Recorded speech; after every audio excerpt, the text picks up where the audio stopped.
Class 7 থেকে 12 পর্যন্ত ছাত্রছাত্রীদের জন্য এডু ভবন online education app Google play store থেকে ফ্রিতে ডাউনলোড করো, লিংক ডেসক্রিপশনে।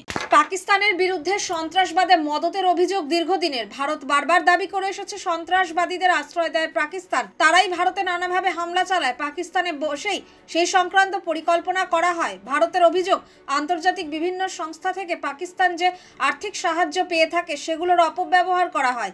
সেই টাকা দেশের উন্নয়নের জন্য কাজে না লাগিয়ে পাকিস্তান সন্ত্রাসবাদকে মদতের জন্য খরচা করে থাকে।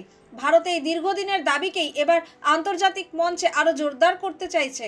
এক্ষেত্রে মূলত দুটি পদক্ষেপের ভাবনা রয়েছে বলে সূত্রের দাবি।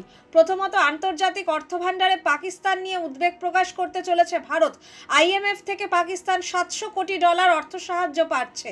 এই সংক্রান্ত 3 বছরের চুক্তি স্বাক্ষরিত হয়েছে 2024 সালের জুলাই মাসে। 3 বছর ধরে ওই পরিমাণ টাকা পাকিস্তানকে দেওয়া হয় IMF থেকে। ভারতের অভিযোগ, এই টাকার অপব্যবহার করে সন্ত্রাসবাদের জন্য খরচ করছে পাকিস্তান। IMFও এই দাবি তুলে চাপ বৃদ্ধি করতে চলেছে নয়াদিল্লি। দ্বিতীয়ত, ফিনান্সিয়াল অ্যাকশন টাস্ক ফোর্সের ধূসর তালিকায় পাকিস্তানের নাম পুনরায় যোগ করার জন্য সংশ্লিষ্ট কর্তৃপক্ষের উপর চাপ বৃদ্ধি করা হতে পারে। এটি একটি আন্তঃসরকারি সংস্থা যা 1989 সালে G7 বৈঠকে আত্মপ্রকাশ করেছিল। আর্থিক তছরূপ এবং সন্ত্রাসবাদে আর্থিক মদতের বিরুদ্ধে কাজ করে এই সংস্থা। যে সমস্ত দেশ এই সংস্থার ধূসর তালিকায় থাকে সেই দেশগুলির কার্যকলাপের উপর আন্তর্জাতিক নজরদারি বৃদ্ধি করা হয়।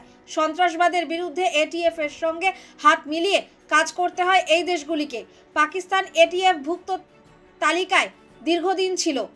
2018 সালে ওই তালিকাভুক্ত হয়েছিল তারা। পাকিস্তান FATF এর ধূসর তালিকায় দীর্ঘদিন ছিল। পরে সন্ত্রাসবাদের বিরুদ্ধে নানা পদক্ষেপের নিশ্চয়তা দিয়ে 2022 সালে সেই তালিকা থেকে নিজেদের নাম সরিয়ে নেয় ইসলামাবাদ। তবে আবার সেই তালিকায় পাকিস্তানের নাম যোগ করার বিষয়ে FATF কে চাপ দিতে পারে ভারত।